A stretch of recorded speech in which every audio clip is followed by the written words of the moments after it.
Hoje eu recebi o seguinte comentário no YouTube. Moça, tem filhos dando diagnóstico de narcisismo no pai e mãe por sua causa. Ou seja, não tem mais pais bravos, pais deprimidos, com problemas de borderline. Todos são narcisistas. Afinal, quem dá esse diagnóstico? Porque o meu sobrinho rompeu com a mãe dando o seu diagnóstico. Todos os pais têm algum traço, toma muito cuidado, porque você ensina a eles diagnosticarem seus pais sem nenhuma consulta médica. Tá bom não, diagnóstico pesado para ser dado por eles mesmos. Bom, eu respondi a seguinte coisa. Gatona, eu entendo o seu medo, mas se você estiver preocupada, procure saber por que seu sobrinho rompeu com a mãe.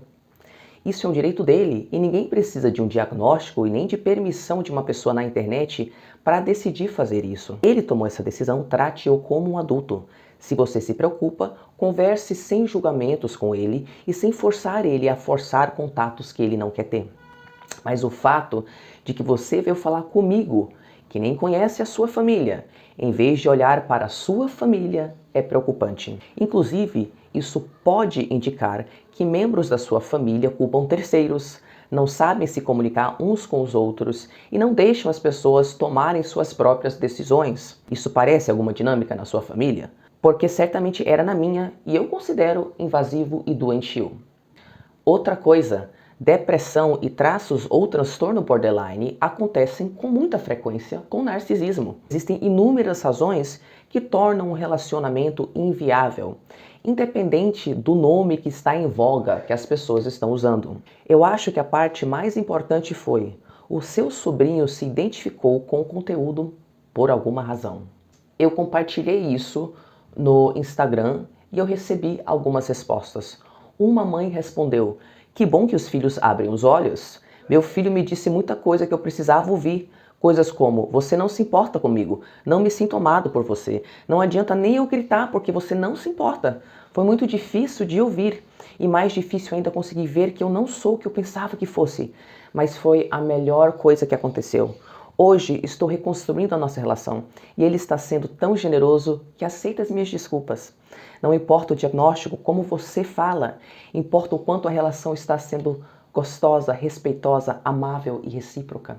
Ele está sendo tão generoso. Se não for para o crescimento e para ter amor, de que adianta estar junto?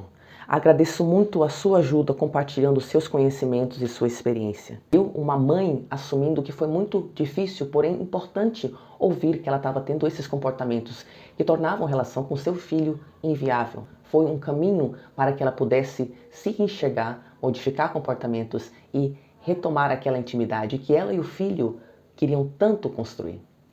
Outra pessoa comentou: se não for narcisismo e você deu um diagnóstico errado, ainda assim foi um abuso, um desrespeito grande à sua pessoa, porque ninguém se afasta dos pais sem algum motivo, porque é muito sofrido o processo. O termo ajuda a gente a entender e nomear, porque sem isso fica só um sentimento solto, que é algo estranho, mas você não consegue nem comunicar o que. Então, no meu caso, tudo encaixa muito na descrição toda, mas não me preocupo tanto se é ou não. Me preocupo em me cuidar e me afastar do abuso, sim. E seu conteúdo salva vidas, e quem realmente consome seu conteúdo entende bem que nem tudo é narcisismo. Obrigada, porque eu acho que eu deixo isso muito claro para quem consome de fato meu conteúdo. Outra pessoa deixou esse comentário que eu achei ótimo. Muito bom. Porém, perceba a preocupação no sentido que a nossa sociedade, tenho 38 anos, na geração dos meus pais, avós, para trás, esses traços eram normalizados.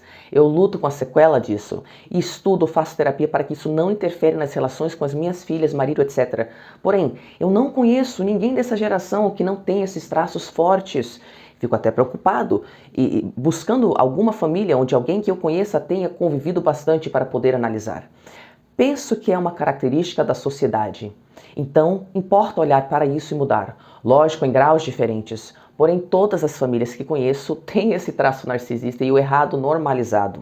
Eu espero que essa característica social mude com suas informações. Realmente, outra razão que é muito difícil a gente validar a seriedade do narcisismo é porque os nossos pais foram criados assim, em diferentes graus. É claro que eu ainda digo que quem tem transtorno de personalidade está num outro grau, ok? Mas muitos desses traços fazem parte da família tradicional brasileira e de outras culturas também. Agora eu queria também compartilhar esse comentário que eu achei muito útil. Bem mais fácil culpar você do que reconhecer a dinâmica doente na família e buscar lidar com isso. Algo que eu gostaria de comentar sobre a preocupação de algumas pessoas em dizer que o seu conteúdo incentiva o distanciamento familiar. Eu relutei, junto com a minha psicóloga, em me distanciar e busquei de todas as formas tentar uma dinâmica diferente.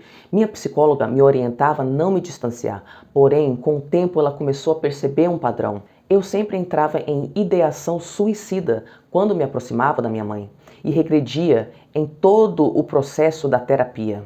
Então, com o suporte dela, decidimos me afastar dos meus familiares e me reconstruir. E desde então, venho evoluindo muito nas minhas relações, sentindo muita paz e vendo os meus projetos se realizarem. Quem se preocupa com isso pode ser o narcisista, com medo de perder o seu suprimento ou ser abandonado, ou alguém em negação da sua própria condição. Mas, eu digo, não se romantiza vínculos familiares adoecidos. Isso é tóxico e perigoso. E você é sempre muito pontual, didática e respeitosa. Parabéns por não deixar esses comentários te desviar do seu trabalho, que é tão importante. Agora, se você se identificou com esse conteúdo e gostaria de criar entendimento, lucidez e coragem de se distanciar da sua família ou de pelo menos tentar entender o que está acontecendo na sua família e como isso impacta você, venha fazer parte do Workshop Entre no Seu Poder. Uma comunidade de pessoas como você que também estão procurando entender e superar as sequelas do abuso narcisista. A turma começa no dia 6 de fevereiro e o carrinho abre no dia 23 de janeiro.